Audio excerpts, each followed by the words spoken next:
Hi అండి, నమస్తే. Welcome back to my channel. ఈరోజు వీడియోలో నేను చిమ్నీస్కి ఫిల్టర్స్ అలాగే ఆయిల్ కలెక్టర్ ఇవన్నీ వస్తాయి కదా, వాటికి ఆయిల్ నిండుకొని వాష్ చేసుకోవడానికి చాలా ఇబ్బందిగా అయితే ఉంటుంది. అలా ఇబ్బంది లేకుండా ఈజీగా ఏ విధంగా క్లీన్ చేసుకోవచ్చు ఈ వీడియోలో అయితే నేను షేర్ చేస్తున్నాను. స్కిప్ చేయకుండా అయితే చూసేయండి ఫ్రెండ్స్.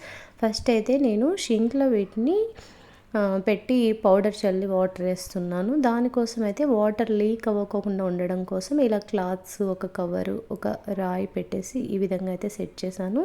తర్వాత ఈ ఆయిల్ కలెక్టర్ అలాగే ఫిల్టర్ని పెట్టేసి, ఫిల్టర్ ప్లేట్ని పెట్టేసి, ఈ డీక్లాగ్ అని దొరుకుతుంది మనకి డ్రైన్ క్లీనరు, 25 రూపీస్ అండి ఇది. ఈ విధంగా అయితే ఉంటుంది. దీన్ని మొత్తం అంతా ఈ విధంగా చల్లాలి. ఇది చల్లేటప్పుడు మనమైతే మాస్క్ అయితే ఖచ్చితంగా యూస్ చేయాలండి. తర్వాత ఇలా బ్యాక్ సైడ్ కూడా చల్లాను, ఎందుకంటే దీని స్మెల్ కొంచెం ఘాటుగా అయితే ఉంటుంది. అందుకోసం మాస్క్ అయితే తప్పకుండా యూస్ చేయండి ఫ్రెండ్స్. మొత్తం ఇలా చల్లుకున్న తర్వాత బాగా మరగబట్టిన వాటర్ ఉంటుంది కదా, ఆ వాటర్ని వీటి మీద ఇలా పోసేయాలి. మునిగేంత వరకు వేసుకోవాలి.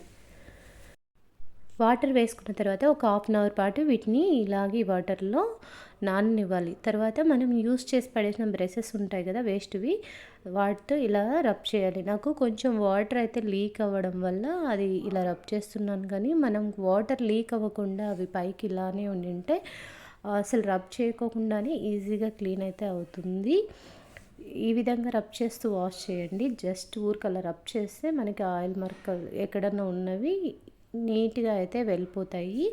నేను ఇంతకుముందు మామూలుగా అయితే క్లీన్ చేశాను. నాకు దగ్గరగా ఒక 1 అవర్ అయితే పట్టింది. కానీ అవి క్లీన్ చేయడానికి వాడిన బ్రషెస్ కానీ, స్క్రబ్బర్ కానీ మళ్ళీ నెక్స్ట్ టైం యూస్ చేయడానికి లేకోకుండా ఆయిల్ అంతా నిండుకొని చాలా ఇదైతే అయింది. కానీ ఈ మెథడ్లో చేసిన తర్వాత అయితే మంచి రిజల్ట్ అయితే ఉంది. ఎక్కువ శ్రమ లేకోకుండా సులభంగా అయితే మనం క్లీన్ చేసుకోవచ్చు ఫ్రెండ్స్. అందుకని నేను మీకు ఈ వీడియో కొంతమంది కన్నా యూజ్ అవుతుందనేది షేర్ చేస్తున్నాను.